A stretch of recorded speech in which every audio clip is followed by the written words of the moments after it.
Bom dia, galera! Começando o Papo de Bola. Sim, senhor, a Rede TV fala de esportes logo pela manhã, de segunda a sexta, às 8h45 da matina. E olha, apesar do futebol mundial estar parado, completamente parado, tem muito assunto importante no programa de hoje, inclusive definições do Campeonato Europeu. Daqui a pouquinho a gente vai falar sobre isso. Meu caro André Lucena, bom dia. Quais são os destaques do programa de hoje, Andrezão? Bom dia, Fefon. Bom dia a todo mundo que está aí conosco nessa manhã de terça-feira aqui no Papo de Bola. A gente vai falar dos casos suspeitos de coronavírus que mexem com o futebol, né? O Luan, jogador do Corinthians, é monitorado. O técnico Jorge Jesus vai precisar fazer novamente a contraprova para saber se ele está infectado.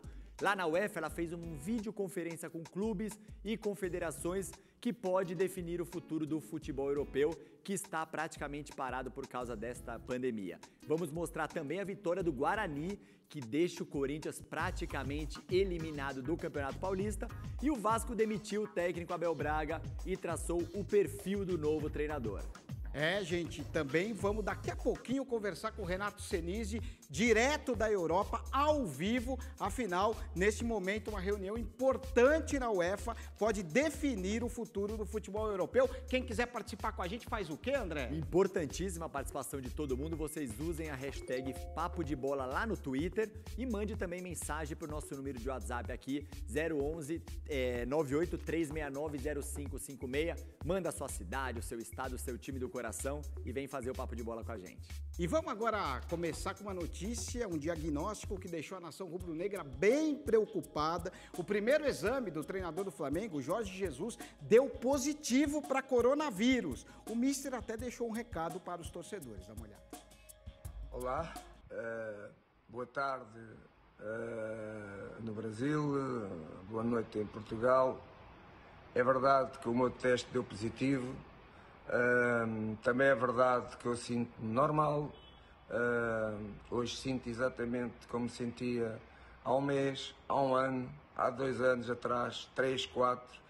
Sinto-me uma pessoa completamente normal, não vejo sintomas nenhuns, mas é verdade que tive o teste positivo, vou ficar de quarentena. Quero agradecer o carinho a todos os meus amigos, aos fãs, aos meus seguidores e à nação flamenguista, por terem partilhado comigo esta minha situação, que eu penso que mais semana, menos semana, se Deus quiser, ela vai acabar por voltar à normalidade. Um grande beijo para vocês todos e eu estou muito confiante. Um beijo. Boa recuperação, o Jorge Jesus. O Flamengo está acompanhando de perto a recuperação dele, né, André? Está acompanhando. Ontem à tarde o Flamengo divulgou, ele havia feito testes na sexta-feira com todo o departamento de futebol e ele divulgou que o resultado foi um positivo, fraco ou inconclusivo para o teste do novo coronavírus no Jorge Jesus. E depois fez a contraprova e deu inconclusiva. Então agora ele vai colher novamente os exames, né, e esperar entre 24 e 48 horas para o resultado, então, para ser um resultado definitivo. Alguns especialistas dizem que foi muito precoce esse exame do Flamengo em todo o departamento de futebol, porque é preciso você manifestar os sintomas. E como a gente viu, o Jorge Jesus não manifestou. Lembrando que ele tem 65 anos, então ele está naquele grupo de risco já do coronavírus. Então, o Jorge Jesus está com este problema. A gente teve o diretor do Flamengo, Maurício Gomes, que também teve esse mesmo problema do Jorge Jesus. E o presidente, Rodolfo Landim, vai na reunião lá na Federação Carioca e pede para o campeonato continuar. Pelo menos o voto dele era para isso. Não é uma irresponsabilidade? Com certeza, com certeza. Eu acho que todo mundo do futebol mundial, a gente vai falar daqui a pouco com o Renato Senise lá na Europa, tem que parar porque é uma pandemia. A OMS divulgou que é uma pandemia, então não pode haver torcida nos estádios, não pode os próprios jogadores. A gente viu o governador do Rio de Janeiro falar, não, eles são jogadores, tá? O que é isso? Eles são seres humanos também. Eles não podem, todo o meio do futebol, tem a comissão técnica, tem os familiares deles, todo mundo tem que parar nesse momento, já que é uma pandemia, esperar a poeira baixar, esperar ver como é esse vírus, que é uma coisa nova, e aí sim pensar em futebol. O esporte, nesse momento, é em segundo plano, né, Fefon? É isso mesmo. O Jorge Jesus, inclusive, fez uma declaração emocionada no final de semana, falando de um amigo que estava em estado grave em Portugal. André, o massagista do Estrela Amadora não resistiu, né, cara? Não resistiu. Naquele momento ele até havia falado, né, que ele ainda não... na entrevista ele disse que havia falecido, depois ele disse não, ele está em um estado muito ruim, e ele acabou falecendo, que era também amigo de Jorge Jesus, também nessa condição já, de uma idade mais avançada, nesse grupo de risco, como a gente falou, para o Covid-19. E até tem gente que é mais novo que também está sofrendo demais, né? Na Espanha, um técnico com 21 anos, tudo bem, ele tinha outros problemas, mas o coronavírus acaba aumentando os outros problemas de saúde, que acabou falecendo um técnico da Espanha também, né? Também. Então a gente tem que, por isso mesmo, prestar muita atenção. Eles falam que diabéticos, né, cardíacos, independente da idade, é uma doença que a gente não pode menosprezar. A gente tem que olhar com muita atenção. Agora, teve jogo ainda, né, com portões fechados, depois a torcida acabou indo para lá, que foi o jogo Derby de Campinas, a equipe do Guarani venceu a Ponte Preta por 3-2 e olha, eu vou te falar uma coisa, este resultado complicou demais a vida do Corinthians na competição, hein, André? Complicou porque no grupo D, o Bragantino é o líder com 17 pontos, o Guarani agora foi para 16 e o Corinthians tem 11, então são 5 pontos de diferença do Corinthians para o Guarani, para o segundo colocado, sendo que faltam 2 rodadas e se voltar a ter jogos, essas 2 rodadas são, o Corinthians recebe o Palmeiras na Arena Corinthians e depois joga contra o Oeste fora de casa, então ele precisaria vencer os 2 jogos, vencer o Palmeiras e o Oeste, torcer para o Guarani, empatar um deles e perder o outro ficaria muito difícil. Isso para se classificar em segundo, hein? Lembrando que as quartas de final e a semifinal, jogo único no Paulistão desse ano. Vamos supor que o campeonato voltasse a acontecer e o Corinthians não se classificasse. Thiago Nunes rodaria? Ah, Fefon, eu acho que aí sim, né? Porque ele já caiu na pré-Libertadores para o Guarani do Paraguai, o André Sanches. Manteve ele, assim como fez com o Tite quando caiu na pré-Libertadores para o Tolima em 2011 e naquela época deu super certo. O Tite foi lá, ganhou o Brasileiro daquele ano, ganhou a Libertadores e o Mundial em 2012 no ano seguinte, mas aí fica muita coisa, porque você se eliminar hoje, o Corinthians já está 6 jogos sem vencer no Campeonato Paulista, que é algo inadmissível. Já foi um vexame perder para o Guarani, você cair fora do Paulista na fase de grupos, aí eu acho que ele rodaria sim. E ó, o jogo acabou em briga, né? No Brinco de Ouro, a casa do Guarani, né?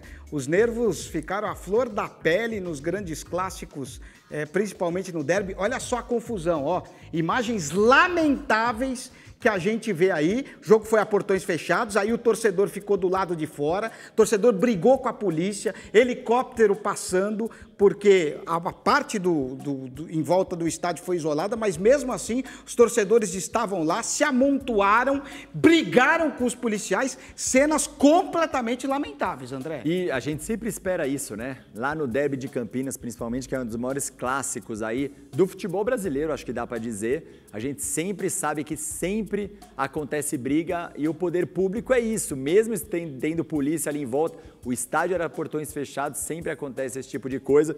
E tem o pessoal brincando aqui, Fefon, o Lucas França, de Cachoeira dos Índios, na Paraíba, falando que sempre tem um Guarani complicando a vida do Corinthians. Ele lembrou do Guarani do Paraguai e agora o Guarani de Campinas. Apesar do jogo ter sido com portões fechados, teve torcedor que conseguiu invadir o estádio. Veja só o vídeo do jogador do Bugre, Eduardo Persson. Dá uma olhada.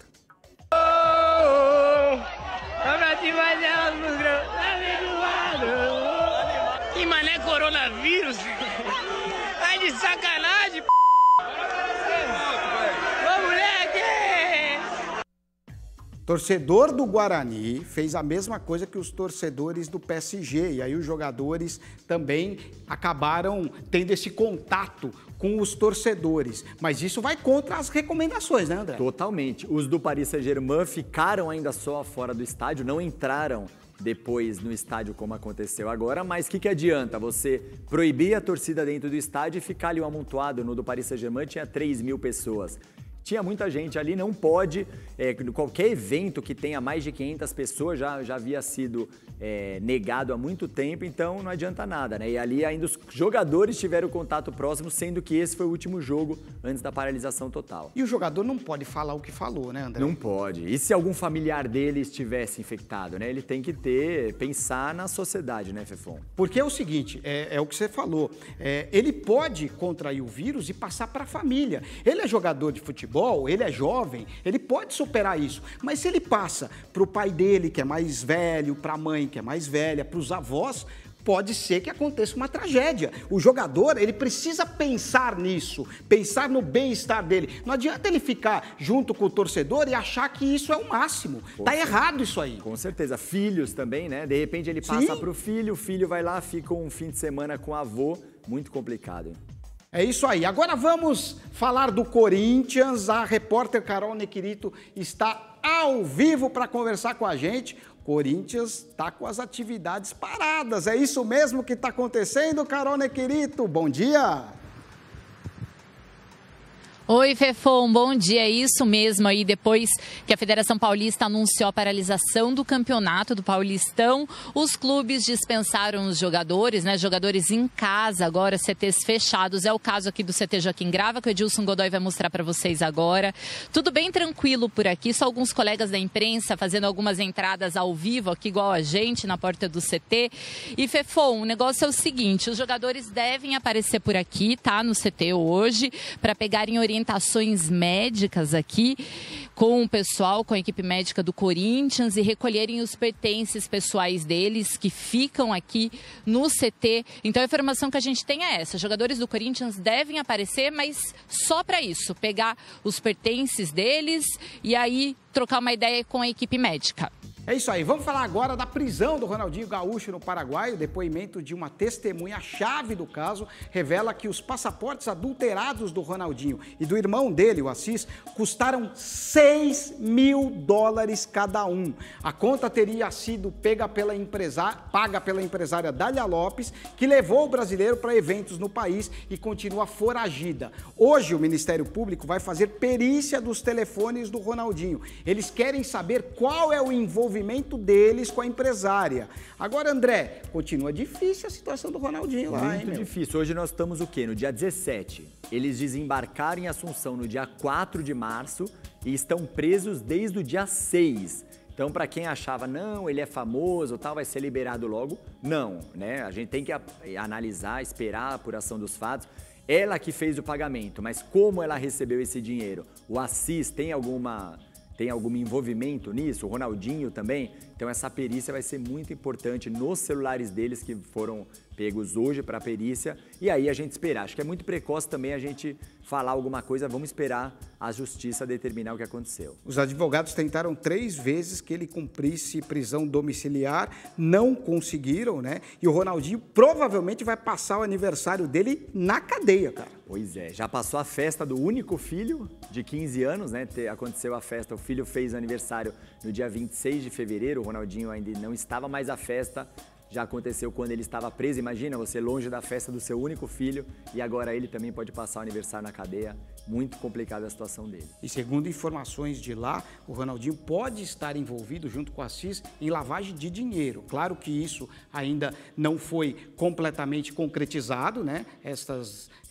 suspeitas, mas existe também essa suspeita, né? Porque é justamente essa a questão, né? O porquê, se você não precisa de um passaporte para entrar no Paraguai, para que ter um passaporte paraguai? Então essa é a principal dúvida. E aí pode chegar nessa questão de lavagem de dinheiro, de outros crimes também. Vamos falar de São Paulo, né? Que também suspendeu todas as atividades do clube. Os jogadores vão receber orientações de como treinar em casa durante este período. As categorias de base e o clube social também tiveram as atividades suspensas. André, prejuízo enorme para o trabalho do Fernando Diniz. São Paulo estava jogando muito com o Fernando Diniz e esta parada pode prejudicar muito, né, cara? Também acho, viu, Fefon? Você lembra que ele tinha perdido para o Binacional lá no Peru, que foi considerado uma catástrofe, depois colocou o time reserva contra o Botafogo, perdeu também. Só que depois disso teve a vitória contundente, né, com propriedade contra a LDU, no Morumbi, lotado, e depois venceu o Clássico agora contra o Santos, também com 2 gols do Pablo. Então interfere muito porque o Pato tinha voltado a fazer gol, tinha voltado a jogar bem. O Pablo fez 2 gols nessa partida, estava bastante tempo em jejum, então isso vai interferir bastante. Vamos lembrar, o Palmeiras do Filipão em 2018, depois daquela parada para a Copa América, que, na verdade, no ano passado, que o time desandou depois daquilo. Então, eu acho que o São Paulo e o Flamengo são os que mais perdem nesse momento, porque os dois estavam indo muito bem. Você falou do Palmeiras, o Palmeiras também paralisou os treinos e montou uma cartilha para os jogadores. O que tem nessa cartilha, André? Tem a cartilha, eles têm que cumprir as recomendações, eles não... No CT, por exemplo, neste momento, só vão poder frequentar a academia de futebol os jogadores que estiverem em tratamento de lesão e algumas atividades específicas, os outros vão ter que cumprir diversas orientações contra o coronavírus, treinamentos em casa, o que é muito importante para um atleta de futebol, um atleta de alto rendimento que precisa do corpo dele para trabalhar, né? E a boa alimentação também vai ajudar na imunidade dos jogadores. O Palmeiras anunciou, inclusive, a renovação de contrato do Gabriel Menino, o novo vínculo vai até o fim de 2024, e o atacante Ivan Angulo tá indo pro Cruzeiro, cara. É isso mesmo? É isso mesmo, emprestado para o Cruzeiro. Ele já veio muito jovem para o Palmeiras, faz parte de todas as categorias de base da seleção colombiana. No ano passado eu assisti a final do Brasileiro Sub-20, Flamengo e Palmeiras. O Palmeiras venceu o primeiro jogo, no segundo o Flamengo atropelou 3-0. O Angulo não jogou muito bem. Então acho que o Luxemburgo ainda testou ele em alguns treinos, acabou não sendo aproveitado, vai emprestado para o Cruzeiro. Ele é um jogador de beirada, né? Um jogador de velocidade. E neste ano o Palmeiras em todos os jogos colocou um jogador da base pelo menos, então acho que é uma mudança mesmo de filosofia desde a chegada do Luxemburgo. E o Gabriel Menino foi o jogador que mais atuou desses novos, né, da nova geração. Foram 7 jogos até agora, até mais que o Patrick de Paula, para mim o melhor desses jovens, mas o Gabriel Menino foi o que o Luxemburgo mais utilizou, né, Verdade, cara? Até quando o Marcos Rocha e o Mike se machucaram, ele foi até deslocado para a lateral direita, foi bem, contra o Santos foi um pouco tímido, né, mas jogou na estreia da Libertadores como lateral direito. São bons nomes aí do Palmeiras e eu acho que isso é importante, colocando eles gradativamente. E o Paulista, o estadual, é a melhor hora para você testar. E eu vou te falar uma coisa, hein? O Vasco demitiu o Abel Braga, que saiu muito chateado, ele não é mais técnico da equipe Cruz Maltina, e o Vasco, inclusive, agora para o lugar do Abel Braga, tenta 2 treinadores, né? O Jair Ventura e também o outro treinador, o Eduardo Barroca, né? Que fez uma boa campanha no Botafogo, depois foi para o Atlético Goianiense, subiu o Atlético Goianiense, o Barroca, e agora está no Curitiba, que meteu 4 no Atlético Paranaense aí no último fim de semana, é um dos nomes, mas o Barroca não quer sair do Curitiba, então aí surgem esses nomes de técnicos que estão sem clube. O Jair Ventura, o Argel Fuchs também, tem até um português, que é o José Moraes, que foi auxiliar do Mourinho. Também é um dos nomes especulados ali. Vamos ver. Lembra o Ramon, que era o meia do Vasco, que batia a falta? Ele é um dos auxiliares. Pode ser que ele ganhe uma chance também para treinar o Vascão. Eu prometi dar o perfil do que a diretoria quer do novo técnico do Vasco. Olha que absurdo. Entender a dificuldade em contratar reforços e colocar salários em dia. Desenvolver um grupo de atletas medianos e alcançar o auge técnico e gerir o elenco para evitar que problemas externos interfiram no trabalho. Mas que várzea isso aí, hein? O Abel Braga foi anunciado 18 de dezembro e até hoje não recebeu um salário sequer do Vascão. Aí fica difícil, né? Pessoal... Tem um monte de gente mandando mensagem aqui, o Vanderlei de Caldas Novas, que é flamenguista, o Juninho Coveiro mandando abraço pra gente. Quem mais? Tem o pessoal de Taubaté, falando do vôlei Taubaté. Tem um que tá bravo aqui com a gente, Fefo. É mesmo? Por quê? É o Carlos de Sorocaba. Gostaria de saber por que a imprensa em geral detona o Corinthians e exalta o Flamengo. Carlos, eu acho que é o momento que eles... Claro, o Flamengo não tá ganhando tudo. O Corinthians tá para ser eliminado do Campeonato Paulista. O que eles querem? Que a gente elogie o Corinthians? Olha o futebol que o Corinthians está jogando. É difícil, no atual momento não tem como, né, Fefo? E mais uma, quem é? O Clauber Fernandes Matos, da cidade de Uraçu, Goiás, falando que adora o Papo de Bola. Muito obrigado a todos que vocês mandaram, todos que mandaram mensagem. Não dá para ler tudo, mas amanhã tem mais. Sempre participa com a gente aqui. Com essas normas, você queria assumir o Vasco? Difícil, hein? Sem ganhar o salário, aí fica difícil, pô. Tá certo, gente.